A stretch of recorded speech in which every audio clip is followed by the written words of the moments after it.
Ngizothanda ukuthi ngikubingelele ngiphinde futhi ngikwamukele khona la kuZimi Live. If ufuna ukuhlezi updated ngezinto ezenzala khona la eMzansi, ungasubscribe na le channel uphinde uklike i-bell for ama notification. Namhlanje kwi-video yethu besikhuluma ngendaba yaNompilo Maphumulo. Nompilo Maphumulo simazi ngegama la Nosipho khona lapha na kuZalo.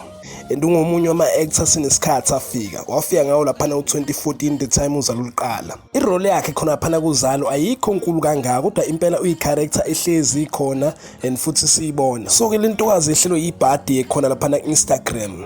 Le ndaba siyithole khona laphana kulo lapha i-page loZalo. Besho ukuthi uNosipho yena uNompilo Maphumulo bamhekile lapha ku-Instagram. Le nto yokuhekwa ku-Instagram into esijwayelekile and futhi isikhathi esiningi inokwehlela wona laphana ama-celebrate. So-ke nawe kumele ube wash impela ungaze uthole uhekheka. Lezi indaba ezibuhlungu kodwa akasembe ukuthi i-account yakhe izobuya. Because Uzalo lapha nalipostile ukuthi lo owaziyo ne-information iyacela ukuthi ebuyise noma e-report bayacela.